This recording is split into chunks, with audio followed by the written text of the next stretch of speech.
I'm going to do an audio check. Can you hear me? Okay. Loud and clear. All right. Well, Love the background. well, loud anyways. Okay. Yeah. Looking out a little snow in the yard here. So Yeah. summertime on your mind. Well, I can see the bird feeders. But Any mostly the company? usual. I got the usual suspects. No grosbeaks yet. I haven't quite admitted it's winter yet. I still have my boat in the water. Hope springs eternal. Sam, I had Craig look at your piece of stone finally, and he thinks it's a piece of coal. Lots of that around. So I'll get it back to you. I have it somewhere. He said the way to proof that is light it on fire. It's always fun to light things on fire. It's okay, Sam. He told me that what I thought was a shovel head was just a rock. Just a stone. Jack knows that. Yeah, I brought a Just a piece over stone. to him about a month ago when he was working at Crocker that I was absolutely convinced was something, and it was a rock. Well, a rock is something. Well, it is. Yes, this is true. Uh, But it's the way Craig always puts it. It's just a rock. it's all in the eye of the beholder. It is. It is. It can be whatever you want it to be. That's right. You could be rocking it. Don't punish us, Sam, please. Oh, boy. Was the pun intended on that? Of course it you got was. Puns are always intended. Hi, Melanie. Hi, how are you? Good. How you doing? Pretty good. I gotta go to Tufts again. I can't stand it, but okay. Oh, there.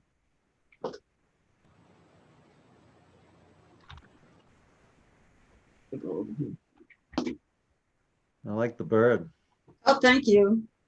Trying to, Does it eat much? not at all. Well, actually, my car is full of birdseed out in the back. Frankly. No, it doesn't. Hey, Julie. It's the sun. Oh, okay.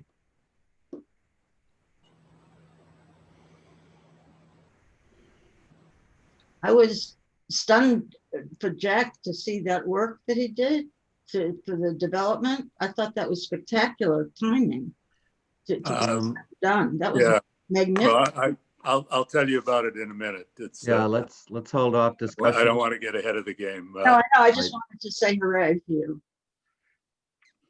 I think I want to say hooray. You can do it in the open meeting. I can't do anything now. Okay. You can No, sing. we're better off. Wait, you need to. I need to give an update so everybody knows Okay. what's gone on beyond the background paperwork. Great. I Well, just had to say that. I'm done. I don't think that, I don't know where Beverly is. She said that she was going to be here today. So we can start. And before we start, I know that it's been suggested that we make a motion.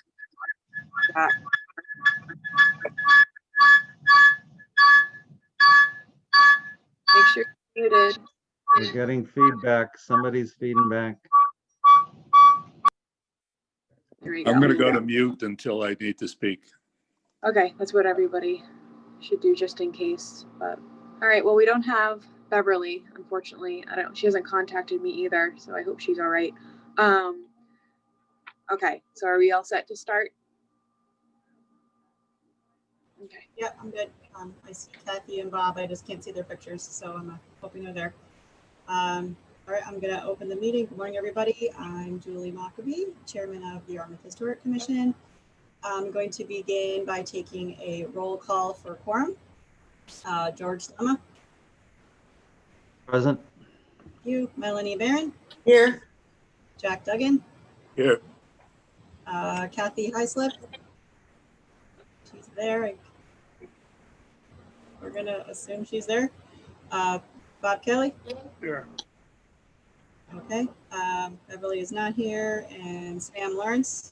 I'm here.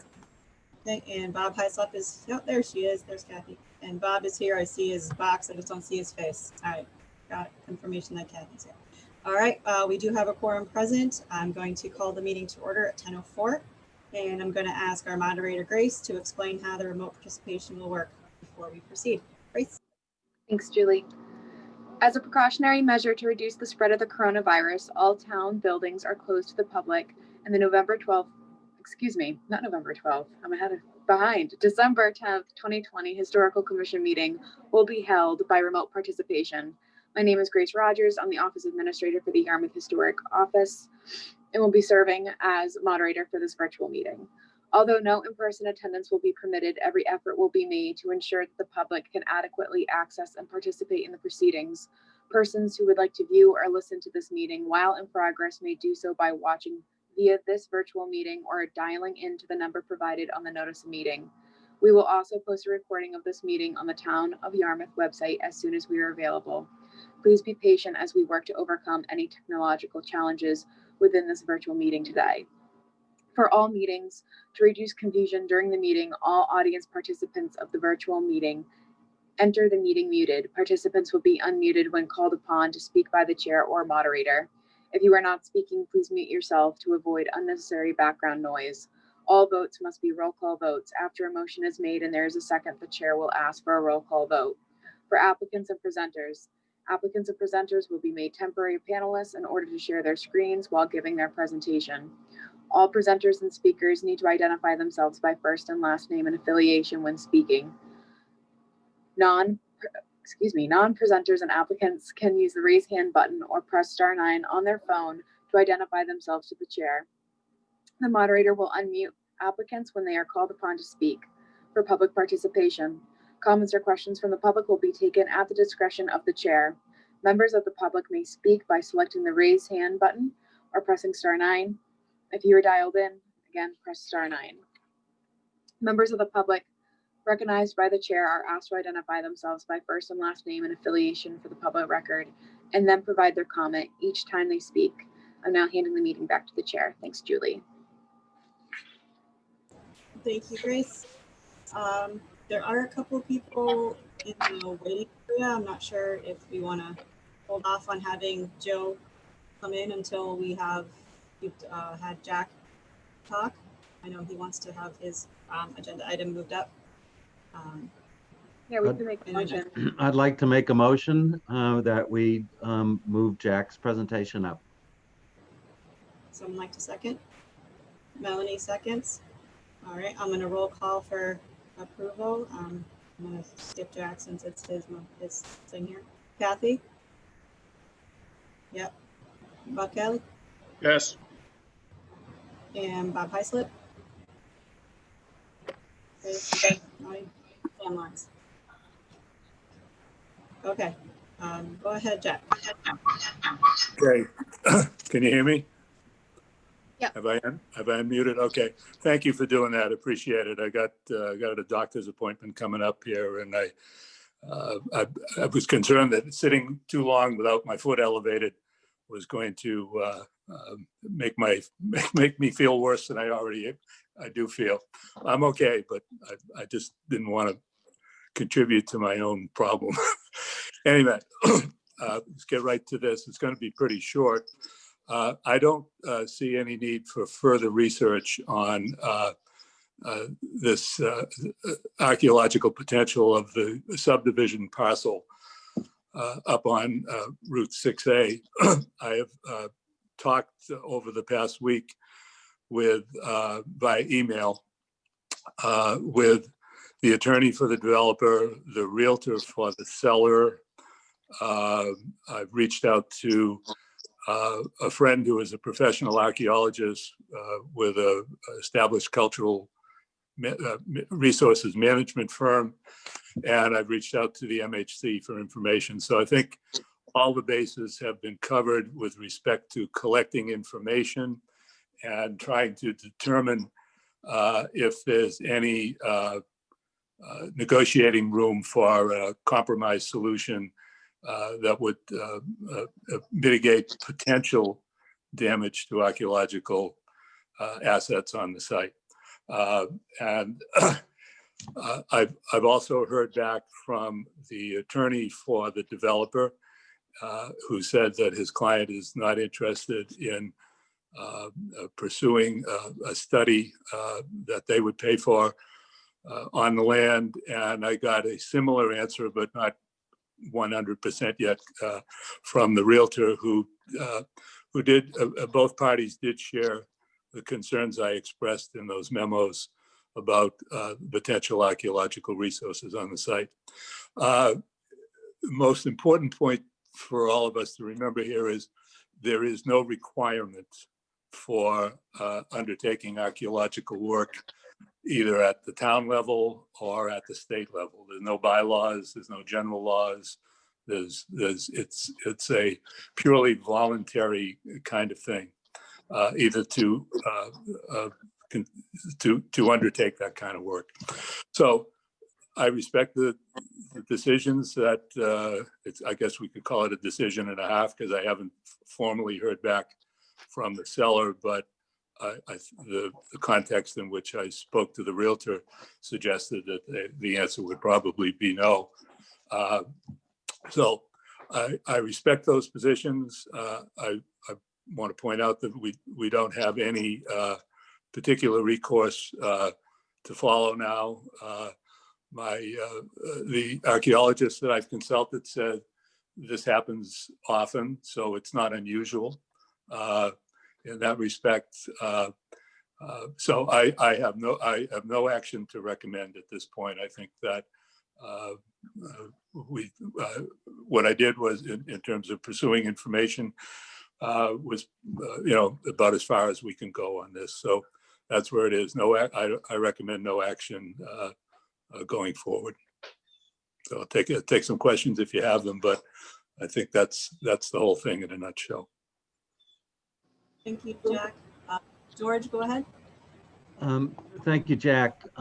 Yeoman's work, I think what it establishes is the fact that we really need to have the townwide archaeological survey done and completed as soon as we can, so that we then can take the issue to the selectmen and look to change our bylaws in the town. And I think this really tees us up very well, and thank you very much. Okay, thank you. I think that actually there's some good news on this front that Grace shared yesterday. Yesterday was also the day that Mass Historical decided on the pre-application for matching funds, and we submitted a pre-application, and we were approved yesterday to complete the full application for the 50% match to pay for that study. I would say, George, we could debate a little bit at a later point. I'm not sure how easily it would be to affect a bylaw change, but at an absolute minimum, it's a big step forward just to have that study done, and to have a whole set of reliable, professionally produced archaeological data for the town, complete with accompanying maps that would be available to not only us as a commission for our preservation mission goals, but it would be available to any other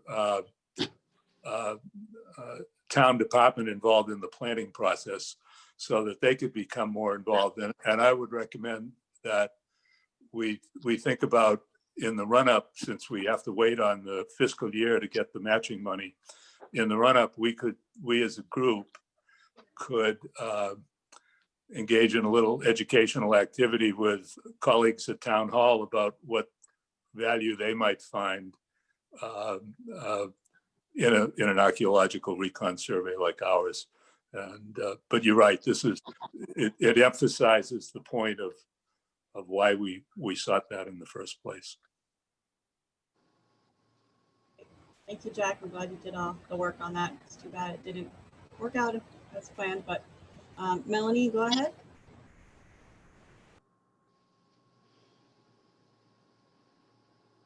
To thank Jack, I thought the work was on time and very well done. I have, I guess, 3 questions. One is, so the finding from Mass Historical, where they cited those laws, has no standing, or those laws do not prevent the developer, is one question. The second question is it fair play to put this in the Cape Cod Times in terms of people understanding what the implications are? And the third thing is to contact some of the local Native American tribes to let them know that this is happening. Those are questions. We try to answer you. The Mass letter is advisory, in my opinion, and it's the 2 laws cited at the end are not requirement laws, as I understand them. They're just simply the general conditions under which Mass Historical oversees archaeological work in the state. If with respect to the need for permits and that there, and then I think one of them is the law that involves coming across skeletal remains and what's required there. That would apply whether I never heard of this or I did hear of it. It's so that I don't think that it's advisory, and I don't think either of those laws requires anything, and that's my understanding. I have no desire to reach out to to pursue this any farther in other avenues. I think a lot of archaeology work in the private on private land depends on goodwill, and a line from an old play, Tennessee Williams play, The Kindness of Strangers. And I think that you're best positioned to apply your persuasive powers to that end if you don't start off by flipping lit matches at people. So I think, like I said, I do respect the position taken. You win some and you lose some. It's we did what we could. Now we just need to be alert to other situations. We've got plenty to protect in the town. We'll see. But I don't know if that helps, but that's where I come out. Great. Thank you, Jack. George, go ahead. Grace and Sam, let them come forward, and then I'll finish things up. Grace, go ahead. Just to speak a little bit on the laws that were cited, just so we have a better clarification. I had a very lengthy conversation with Ed Bell, who is the state archaeologist that I know that is well acquainted with Jack. And we had a discussion about this. And just so that everybody knows, Jack is right on the money with the fact that this is advisory report that the state made. Looking at 26A, which is a section of Chapter 9 in Mass General Law, that is stating his duties, of which he is pretty much putting forward the fact of why this report was made. And to answer your question about, Melanie, about Native American tribes, that is typically only triggered when there is something found. If there's anything that is found regarding Native American artifacts, especially burial grounds, the Commission of Indian Affairs is always contacted and worked with in conjunction to anything like this. And then for section 27C, it speaks specifically, Mass General Law, to be comprehensive about it, and then summary about the jurisdiction of the different government processes about archaeology, just so that everybody, if no one had the chance to look those up, there are quite a few different laws on historic preservation for MGML. I hope that answers anybody else's questions. Yes. Sam, go ahead.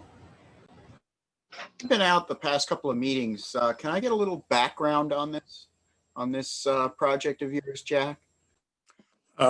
It's, you didn't miss anything by not being at the previous two meetings. This first surfaced on my radar last week with the Cape Cod Times story, which I believe was December 1st, about the proposed development and a planning board hearing that was going to be held the following day.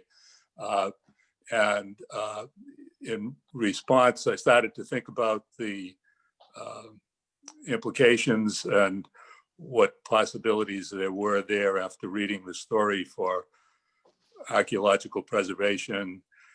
And as the commission's representative on archaeological things, I wrote a note to the planning board alerting them to the possibility that this site contained archaeological assets, and asked if there was any possibility, even though this was a private property development, that somebody would pay for, one of the parties to the subdivision proposal would pay for the first a survey, and then it sort of progressed day by day.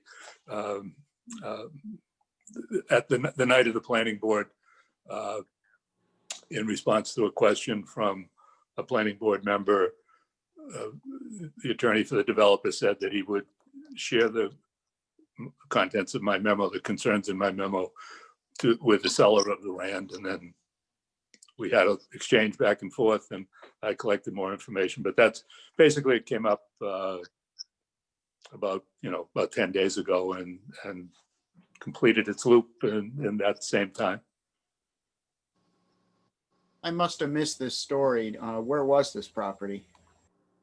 It's up on 6A between on 6A in Yarmouthport between Camp Concert Circle and Outward Bound. It's about where, on the opposite side of the street, it's about where Hockanum Road intersects with 6A. And then it extends southward from there. It's about 15 acres of toward the power lines.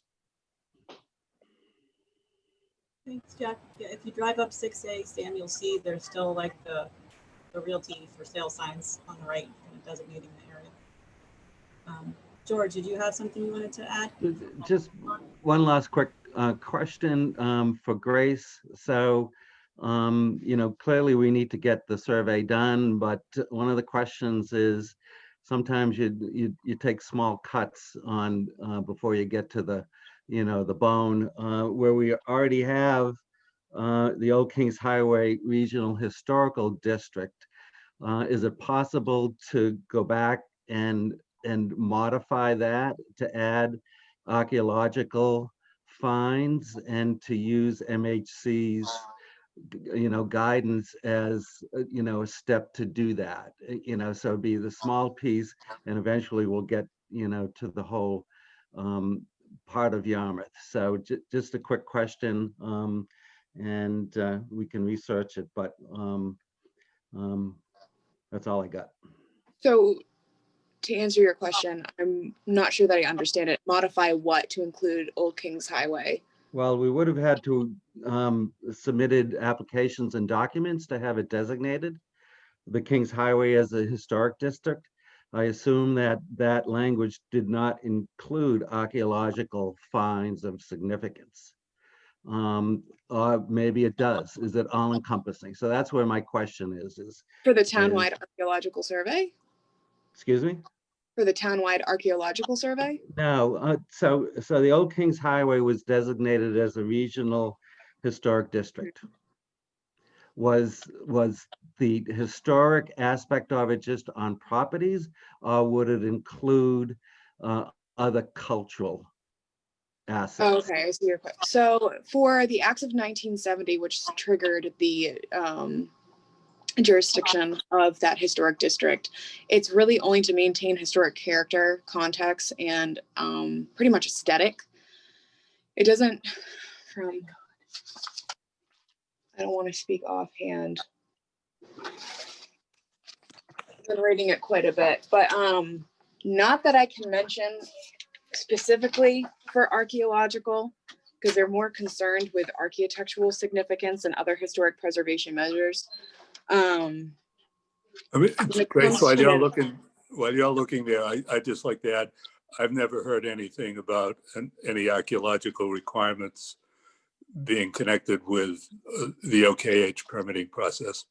It's what you said it is. I think I would have heard those at some point. I know during the entire time of the, when I was the coordinator of the Taylor Bray Archaeology Project, that the OKH had no interest in, no professional interest in what we were doing down at the farm. Yet on other occasions, when things were done to buildings, they were interested. So there is a division, George. I don't think there's any requirement under that to, with respect to archaeological assets. So I guess just to finish up, I would suggest that, Grace do a little more research to see if there's any precedents, and we can reassess that. I can do Thanks, George. such. Thank you. Bob, do you have anything you wanted to add? You're ready to go. I only, I like George's idea because I think that it's something that we can just continue to introduce as sensitivities increase. This could become just a question that is asked every time something like this is done, if nothing more than that. So why we wouldn't have to initiate anything. Grace, go ahead. Being a preservationist, I'm very happy that everybody is sensitive to archaeology, because a lot of times it's not. But I do want people to keep in mind that introducing some sort of permitting process or regulatory process is, especially for archaeology, is not simple. And there's a lot of research and a lot of steps to take to establish such a process. And I just want that to be known. And this is something that I've spoken to Ed Bell about with the state at length for, and starting to gather research regarding what that requires. And from my background knowledge in archaeology, I just want everybody to be sensitive, because although it sounds easy to, tell people that they should come before us, there's a lot of different processes that would need to be introduced, things that need to be voted upon, might not go through, might go through, depends on who we're working for, because a lot of stuff that requires archaeological work triggers a lot of people's jurisdiction, depending on where it's located, what is and isn't found, and so forth. So I just want people to keep that in mind as we go forward, that to introduce a process like that would take quite a lot of research and time. Perfect. Thank you, Grace. Bob Kelly, go ahead. Yeah, just one quick last thing. If nothing more than making potential homeowners, developers aware, for instance, like down here and like in the south part of town in the historic district, I don't know that realtors are required to tell potential home buyers that if they buy a historic home, they can't alter it unless there's a process for that. Now, I'm not even sure even that happens. So we would have a lot less problems if that did happen. And so this kind of is in the same vein that maybe we don't try and go forward with anything really difficult other than to inform contractors and or potential home buyers that they're in a area where Native Americans lived and there is an interest in this and so forth. So that's all I want to say. Thanks, Bob. Yeah, that's a good point. George, go ahead. I promise this is my last one. And to dovetail to Bob's point, the last time we spoke with Joseph Dick, he mentioned that fact that Bob is talking about, that he went back and did some research to find out how archaeological sensitive the Bass River side is. So the educational component is very important. So Bob's right. We could do parallel paths of just educating the stakeholders in the town, and that at least would kick the ball down the road a little further. Thank you.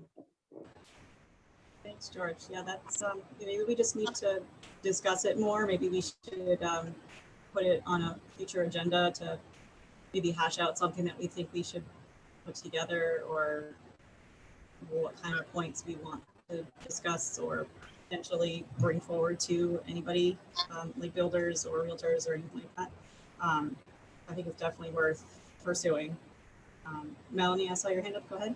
I just want to say I have to leave, but I'm going to try to get back on in the car on my phone in about 15 minutes, if I can. Okay. Bye. All right, we'll keep an eye out for you. Thank you.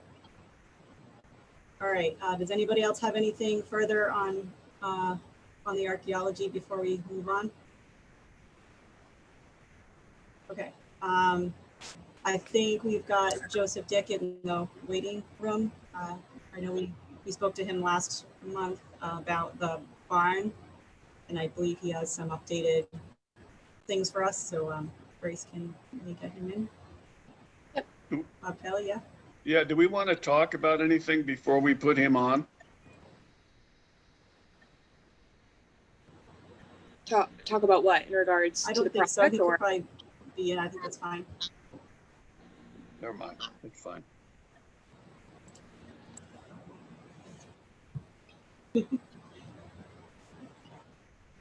My computer's a little bit glitchy, so I'm not sure. Everybody's frozen at the moment. I'm not sure if everybody can still hear me, but I think he's coming in. I see him. I don't see his picture yet.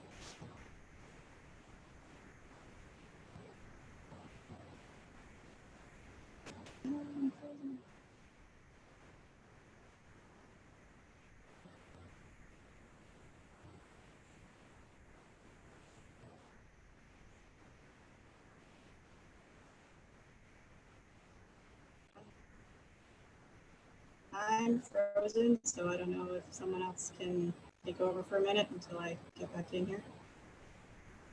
See, Joseph is on. We can see his image. Morning, Joseph.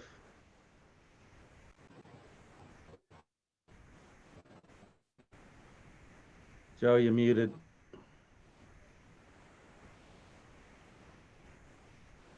All right. All right, I think I'm good now. Thank you, George. Hi, Joe. Can you unmute yourself for us? Go to the little microphone that's got the red X and just click it so we can hear you. Either that or you can press the space bar when you want to talk. Can you hear me now? Yes, there you are. Okay. Hello. Thanks for coming back. Sure. Good morning. All right. So you've got some updated things for us. So go right ahead and let us see what you got. Yeah. So first thing is it's in the agenda. It's indicated as still a raise and replace of the existing barn. And as you can see on the site plan that's on the screen, we've taken that off the table. We're leaving the existing barn alone as is, and proposing a new location for the barn accessory apartment, which is further to the south. And on this plan, I show the proposed driveway close to the property line skirting that glorious grand pine that is just immediately to the right of the driveway. So essentially, I've just sort of slid the structure down the page. And there's that change. And then in terms of the exterior elevations, I've simplified the window pattern based on our discussion last time, those central windows. And looking over my elevations to see anything else. That's pretty much it. Tried to, located the barn door on the east elevation in the center of the building. So went back to symmetry and simplicity. Thank you.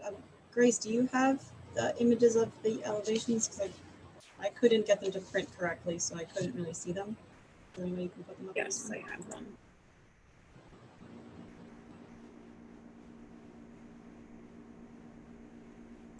So here the barn door is in the middle, centered.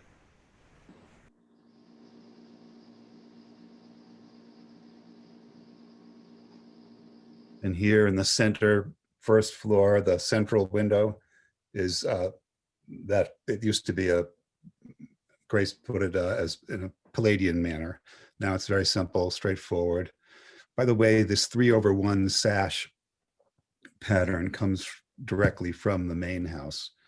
And as just another point to make, these windows are Marvin Ultimate Wood windows, so they're not clad windows. They're as I used on the main house, I used the same wood window. So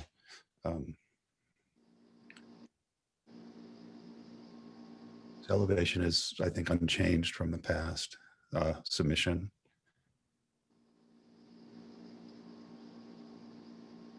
As is this one, unchanged from the past, last month. Thank you. And one Peter, more, I saw your hand up. Go ahead. just have one more point to make. Can I speak? Can I make one more point? Go ahead. I Yes, took go ahead, Jeff. I roamed around the neighborhood yesterday and was in the district and maybe outside of the district. I'm not exactly sure where the lines are of the district, but I took a lot of photos of existing barns and garages in the neighborhood. And there are quite a number of these buildings which have cupolas. Just wanted to make that point. And that's, I'll go off now for a second. Okay, thank you. Sam, you wanted to make a comment? Yeah, I just have a question since I was not in on the last meeting. What is the use of this barn? Storage barn on the first floor and the lean-to in an apartment on the second floor? So the lean-to shed is storage, unheated. The barn itself is an accessory apartment, first floor and second floor, and its total square footage is just under the maximum of 8. It's like 790 some odd square feet, so just under the 800 square foot. I like the look of the first floor looking like a traditional barn.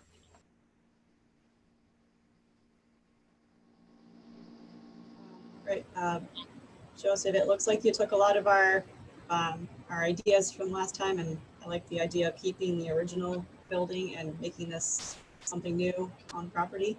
I can't recall exactly who we were discussing this with last time, who had the points to, someone made the idea to do that. I forget if it was George or Bob.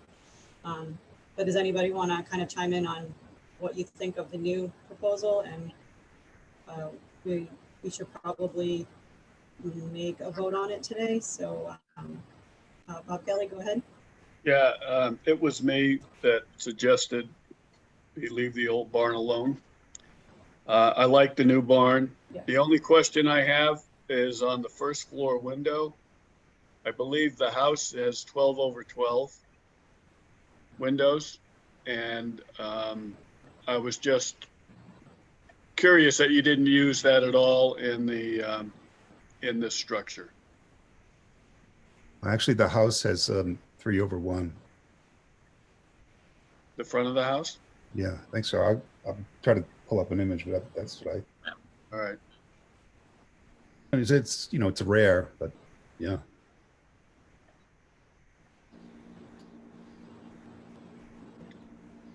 That's the only comment I had. I Sam, think go ahead. my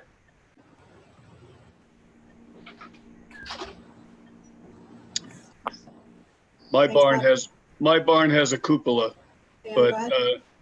but the cupola was added in 1992 when they refurbished the house.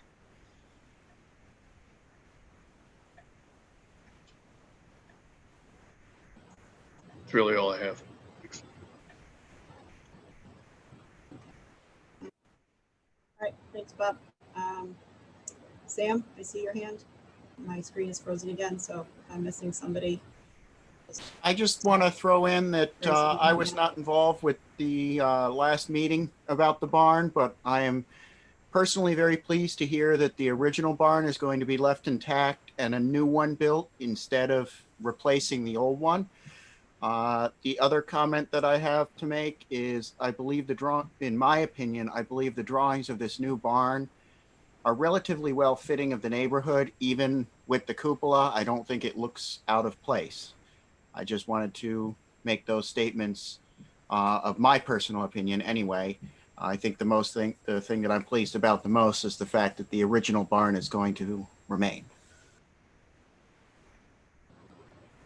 Perfect. Thank you, Sam. Yeah, I also agree. Grace, do you have any comments regarding the style? I know we were going back and forth about that with the other one. So I just want to make sure that you think this one fits better. I do. I think that very appreciative, Joe, that you have taken into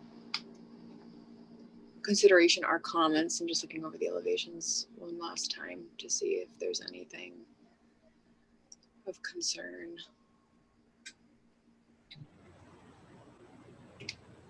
Joe's showing a picture of the main house. Trying to show that the main house has 3/1 on the front.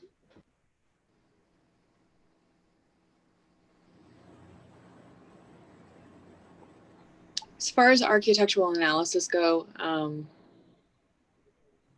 if I was to be critical into a T with historic architecture, my only two concerns, and again, just to be critical, I'll be my own devil's advocate here though. I enjoy that the windows are in style with the house. I enjoy consistency. Typically windows during this time period would more or less be 6/1, 6/6, but I do enjoy the consistency with the house. It makes sense to me from an architectural standpoint. The only other comment is with the cupola, only because like Bob said, a lot of the cupolas were erected later on in time rather than in the beginning. But again, that's me being architecturally critical as a historian. But I am very appreciative of all the changes that you've made. I think this is much more in lieu with the time period and the historical character and context of the district. So thank you for that. Great, thank you, Grace. So if nobody has any other comments, I could make a motion to approve plans. Do you want to make a motion? Kathy, go ahead. Unmute. So moved. I think that noise is my, Maybe someone else can do it. Could somebody else make the motion, please? I move to we accept the proposal as shown. Thank you. Second. I second the motion. Jack, second. Roll call for everybody. George, Aye. Sam, I should probably not vote since I wasn't involved in the beginning, but I just want to say I'm appreciative of the changes and the looks. Okay, thank you. Kathy, Aye. Bob, Islip? He's not, yep, he's waving, okay. All right, motion has passed by unanimous. Jackie, do you have a comment? Or is that just? No, you good? All right, Joe, thank you so much for coming. And Grace, will you just write up something for him so that he knows that that's good to go? Okay. Thank you all. Thank you. Thank you, Joseph. Thank you, Joe. All right. Get to my next thing here. All right, so At some point, would it be possible to, I don't know if he emailed them out already, but I'd like to see the original drawings that were proposed for the barn, just for my own curiosity. Grace emailed them to us, I think, for the last meeting. So if you didn't get them, then you just follow. And resend them. Bob Kelly, question? Yeah, Sam, just for your knowledge, they were going to change the original barn. I kind of gathered that, that they were going to either tear it down and replace it or significantly alter it. So I was, again, since I wasn't involved, but I'm very happy to hear that they're going to leave the barn intact and Yep. build another one. Yep. Okay, great. The next thing we have is a discussion about a storage donation of some artifacts from Taylor Bray Farm. Jack and I have been kind of discussing this for a really long time, and it keeps getting kind of just stuck in, I don't even know where, and never quite taken care of. So there are a lot of artifacts located at the barn, at the farm, and in Jack's basement, I believe. There's some furniture pieces that they just can't store there, or they really shouldn't be stored there. And my moving company has offered donations, storage space, and the labor to pick the goods up and keep them here in my warehouse for the town as a donation. So basically all we need to do, I think, is get some kind of a donation letter put together so that we can actually do this finally and get the items out of Jack's house and off the farm's property and into some secure location here where they can be safe in a wooden storage crate and protected from elements or dampness or whatever until anybody needs them. And when I came back to this a little while ago to talk about it with Jack, my warehouse is currently full, and I just moved the storage client out, and I have freed up a bunch of space. So if we act quickly, we can snag one of those spots. I have it all picked out in the back, nice and secure. So if we can move on this, I can get that stuff taken care of and out of everybody else's location. So George, go ahead. George, go ahead. Could you just explain how the town assets would be protected if there was an unfortunate fire under your insurance policy? Yeah, well, they would be stored in my warehouse, which is a 6,400 square foot space.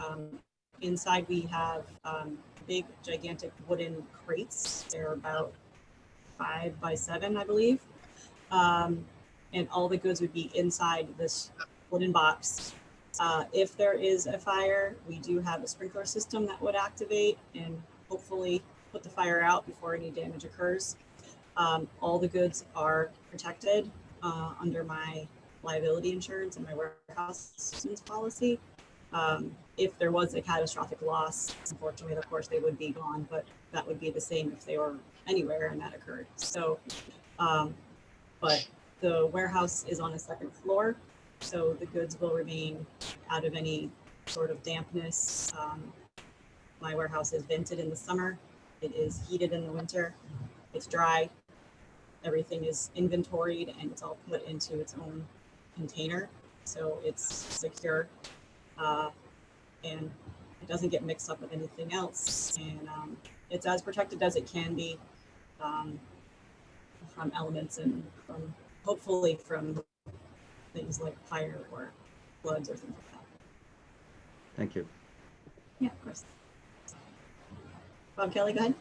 Yeah, I move that we execute it, that we move the goods. I would second. I second. We could do it. All right, roll call for approval. George, Aye. Jack, Aye. Kathy, Aye. and Bob Heislip. All right, he's good too. All right. Motion up. Grace, go ahead. I just have two questions. Yes. The first being, have these artifacts been cataloged? Yes. Jack has given me a list, but he has. Yeah, they're completely cataloged. And there's a copy, I believe, at Town Hall, and I know the Farm Association has its copy, and I've got my own personal copies. And we would take a copy, and we're going to make an inventory of just tagging the individual items, and then we'll attach the itemized inventory and keep it all in a file with everything. Actually, Mass Historical has the records too, because all of this was done under permit. Okay, thank you. That's all. The only exception there, Grace, is the few furniture items, if you will, that Julie mentioned. Those were donations to the Farm Association from an estate of antique furniture. All right. Thank you. And thank you. All right, motion was approved. So I could probably follow up with Jack and get the work on my schedule to get the items moved. So Jack, I'll talk to you about that at a later date, and we'll get that all set. Grace? My second point, sorry, just to follow up. So the next step that happens is that any donations that go through the town actually have to be accepted by the selectmen. So just so we know, once we get that letter drafted and approved, we'll send it to the selectmen. And once that's approved, then we can move things. Perfect. Will do. George, did you have anything else? No. Okay. Awesome. Okay. All right. So moving on, do we have any updates on the windmill? No, Beverly's not here. No updates on the windmill today? Okay. Any other updates on the farm? George, go ahead. I would ask for Karen to answer that question. At the last meeting, we talked about the recommendation to add external structural support to the barn, and I'd like to have an update from Karen. Okay, I see her here. Karen, can you hear us? Good.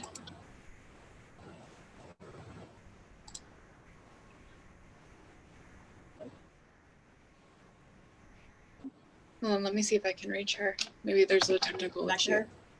Okay. Yeah, I see her, but not really there. Someone's also calling me. I don't know, that might be Beverly.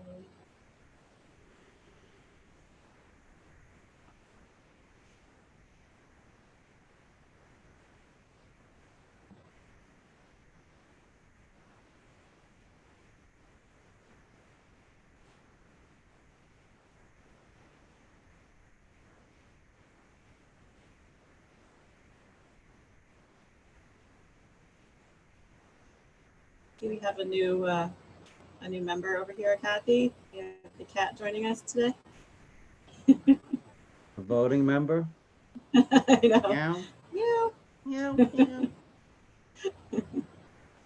There she is. Hi, Karen.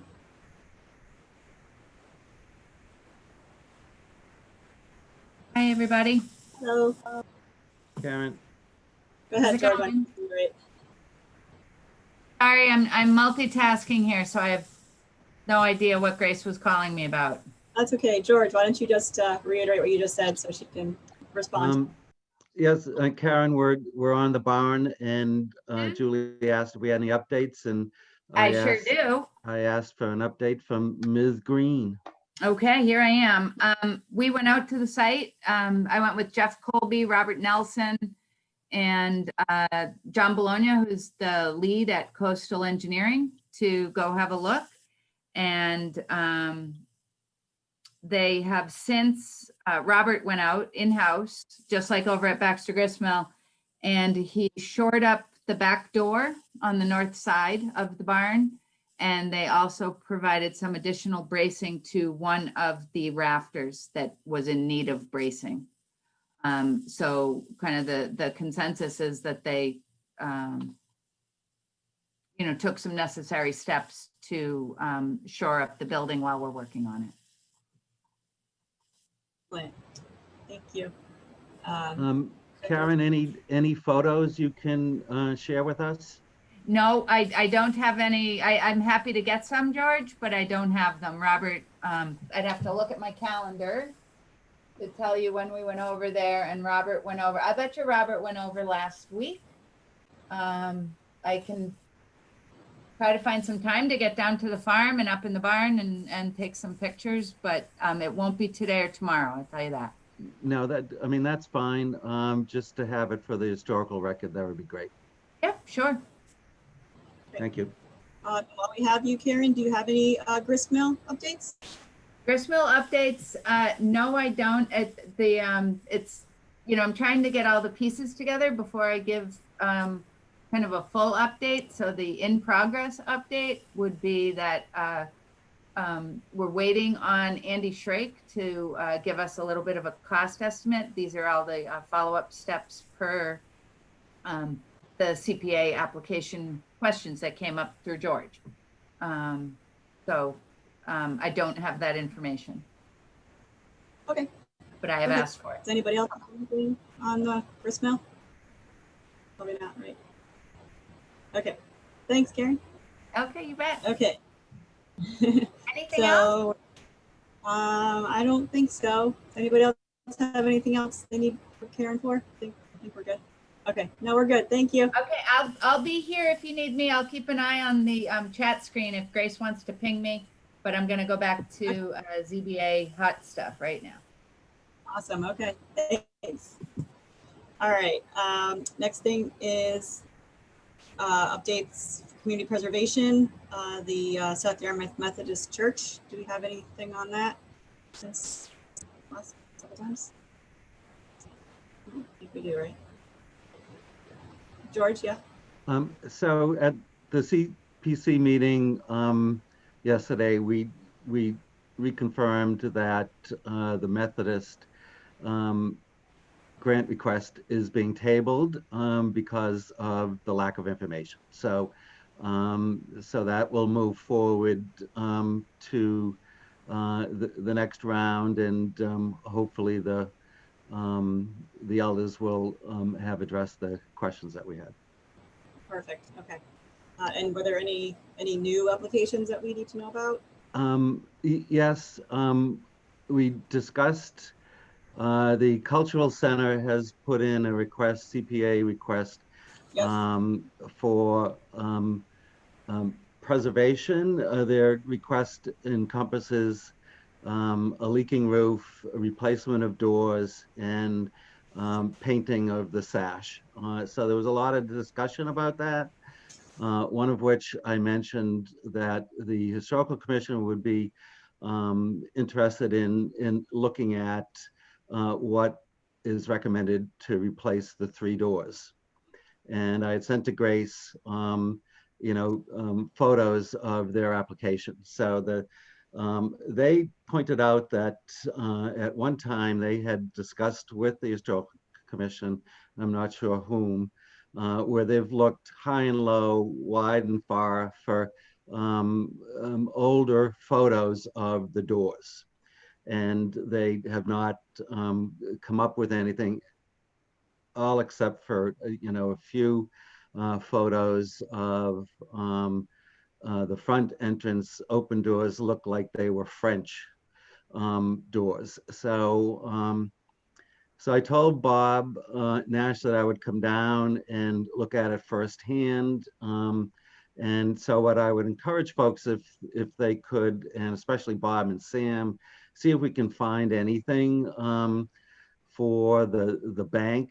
I assume our club was, torn down. So the question would be when the bank was built, whether it was early 1900s, and are there any photos out there? I assume they looked at Commonwealth, Mass Commonwealth. So whatever we can find on doors, then I suggested that we would want to address this at our next meeting. Right, yeah, we had the lady from the historic. Yeah, I think the Cultural Center building was coming. built in 1933, if I'm not mistaken. And I do believe there were double doors on the front at the time. Sam, go ahead. There might be some old pictures around in some stuff that I have. I can't make a promise, but I'll take a look. I think, I could be wrong, but there may be a postcard image of the bank out there. And I may have it. I feel like I've seen it somewhere, but I can't remember exactly what it shows, but I'll take a look around. Yeah, please do. And that was one of the images they shared with us, was the postcard. So we can add this to the agenda for next month, and I will go out and see Bob and Sam. If you'd like to join me, that would be great. Give the architectural eye. I'll let you know. One other thing, unfortunately, we're 2 years too late, but anybody here who knew Ann Seeley, she actually worked at the bank when it was still a bank. Ah, any photos in her She historic? passed away about 2 years ago. She had a very extensive photo collection, and I believe the family took it, but I don't know the status of that now. I know I looked through it several times, researching different topics, but I don't recall seeing any photos of the bank in there, but that doesn't mean they don't exist. But it might be a bit of a challenge to track down where they ended up. I think they're in Maine with her son, and I can reach out. That was the understanding that I had as well. Yeah, I know it's all been put in one place. I don't think it's been categorized or anything. The hopes of maybe finding it, who knows? Yeah, I remember looking through them. It was always a bit of a challenge to find anything because nothing was categorized. It was just all kind of scattered. All right, perfect. Thank you. Thank you. Yes, thank you, George. Okay, does anybody have any? Grace has a Other bit- question. Oh, go ahead, Grace, go ahead. In reference to the cultural center, George did ask me to look at the Macris form for that. It's not, the building itself is not inventoried on Macris, so it's not, the building isn't designated. However, it is a contributing structure to the overall character of the district. And then if anybody has questions about the differences between what those designations mean, feel free to ask. George, go ahead. So Grace, just a technical question based on our research and moving forward. What do we need to make Macris copacetic for this building? If a building isn't specifically inventoried on its own right, then as a preservationist, which everybody, again, it's a fluid discipline, everybody would have different interpretations for this. But the way that I would approach it is, if you can find old photos, I know that I've been doing my research as well to see what I can come up with. It should be obviously maintained the way that it was originally built, but since it's a contributing structure to the overall district, I would be more in lieu not just to follow its own architecture when it was built, but also evaluate it and compare it to the terms and conditions that the district was found upon for Bass River, if that makes sense. This is a building that, let's say for whatever reason, the windows are different from when they were installed. They probably are. It wouldn't lose its designation as a building because it doesn't exist, but it does contribute to the historic character of the district as a whole, which is important because it adds context to other buildings that are actually designated into the district as a whole. So to keep that entire feel. So instead of, I guess a parallel to run to this is, instead of having its own chapter in its book, it has its own scene that adds to it. So it's more about setting rather than its specific history. Go ahead, George. And Bob, this is my last one. I keep saying that. Could we have somebody at the HSOY take a look at it? I know, is it Gavin? I can look it up at Digital Commonwealth. Everything is on digitalized now. And they probably have, but yeah, that would be great. Thanks. Okay. Perfect. Okay, any other business or comments before we go to the 2021 meeting schedule? Very good. Okay, so Grace, did you send out the meeting schedule? Because I didn't get one. I believe I emailed it yesterday. Hold on, let me see. I could have been. I feel bad. I bombard the commission with emails, always the 2 days up. I can pull it up. So much better getting emails from you than all the spam sites I get it from. Let me pull up this. So essentially going forward, what's been proposed through my department is that since we have so much to cover, that it would probably be best that if the second Thursday, so the first Thursday meeting, the second of the month, would be for programming. And then if need be, the second meeting, which is the fourth Thursday of every month, would be more for regulatory. So for those agendas, it would be something like a formal review that we experienced earlier in this meeting. Let me bring up the schedule.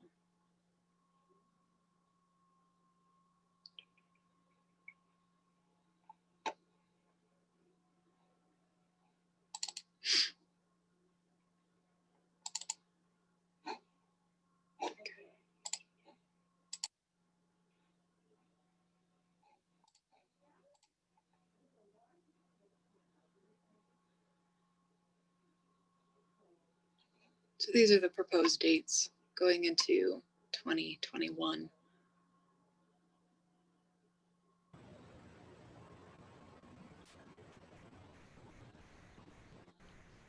Okay, does somebody want to make a motion to accept the meeting schedule for 2021? George, go ahead. So moved. I think it's a great idea to have, two of them on the calendar, and then we can adjust accordingly. Thank you. Okay, second. Second. Roll call for approval, Jack. Okay, Jack's thumbs up. Sam? Good. Okay, Bob Kelly? Yes. Bob Heislip? Yep, he's saying yes. Okay, I also approve. So, okay, motion passed. Approved the meeting schedule for next year. Thank you. All right, well then, without any other further things to discuss, could I have a motion for adjournment? Oh, wait, no, Wait, sorry, Grace, go ahead. we skipped over staff reports. Oh, sorry. Staff reports, go ahead. Actually, I have a few this time around. So tis the time for annual report. So I am putting the annual report for the commission together. My request, and I'll email this out as well with last year's example, that if you are the lead on one of our properties or one of our programs, to please write a pretty much a year in review summary for me so I can add it into the annual report. That would be much appreciated. Sam has his hand raised. Yep, go ahead, Sam. I just have a curiosity question. I think it's out of our hands now, but I'm curious. what the status is on 103 River Street, which was deemed to be torn down and then was revoked, and I'm not quite sure what's going on now, but I'd be interested to know.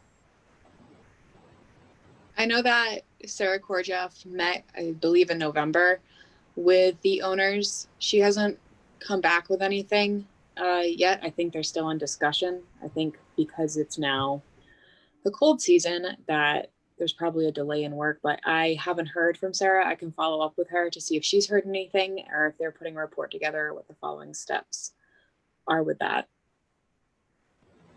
Bob Kelly, go ahead. Yeah, I think the owner is they're redesigning. That was kind of what I understood, but I'd just be curious to know what the redesign is and how Yeah, it hasn't been done yet, but I know they are. They want to take Sarah's comments to heart and make sure that the front of the building emulates what was there before. So we'll wait and see. Okay. Anything else, Grace? And then one final thing for me. I'm so excited that we have so many things going on, but I just want to make sure that all of the ideas and good work that we've all been doing actually comes to fruition. And I'm proposing that perhaps maybe we do a work plan just to make sure that these things do get done, because obviously they take a lot of time.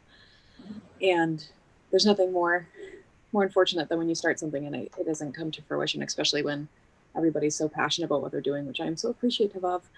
But that's my idea. So if you were working on a project or a few projects, perhaps email them to me, and then obviously we can work together and decide what we can and cannot do so we can expedite all the projects. And if there's anything else that people want to spearhead, to write to me, and then I can draft a work plan together that I can present to everybody about how we go forward. Just because we do have a lot of moving pieces right now with CPC funding, with obviously archaeology and other things that we'd like to do. And obviously when we, put all the ideas down on paper and organize everything out and start parsing and making a plan, it's more likely to happen. Yeah, that's great. I know over a year ago, we did a couple brainstorming sessions and we came up with like a bajillion ideas, and, it's hard to then take it from there and then actually do something with it. So that's a fantastic idea. That would be probably very helpful for us since we don't obviously see each other every day. So yeah, Bob, Kelly, do you have a point? Yeah, are you thinking, Grace, more like a formalized timeline?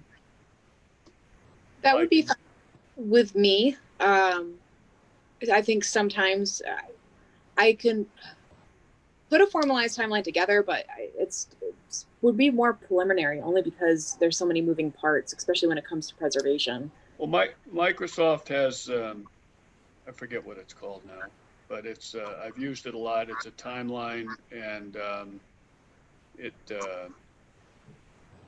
prints out a graph as well of your proposed time, and really it can accommodate 6 months at a time of nothing being done. So but it does take maintenance, and if we would do that, I would propose that the owners be the creators and the keepers and share each one with you in that way.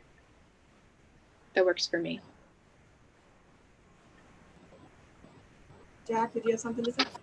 I just wanted to say I love the idea. I think it's great. And I kind of like the timeline, if you wanted to call it something different, like suggested target dates or whatever. That, you could do some wordsmithing, but I kind of like the idea of, I do like it. I like it a lot. And I like the idea that it includes all of us as members taking ownership of something. It's a great idea, Grace. Thank you. Yeah, very great. Love it. All right. And Go ahead.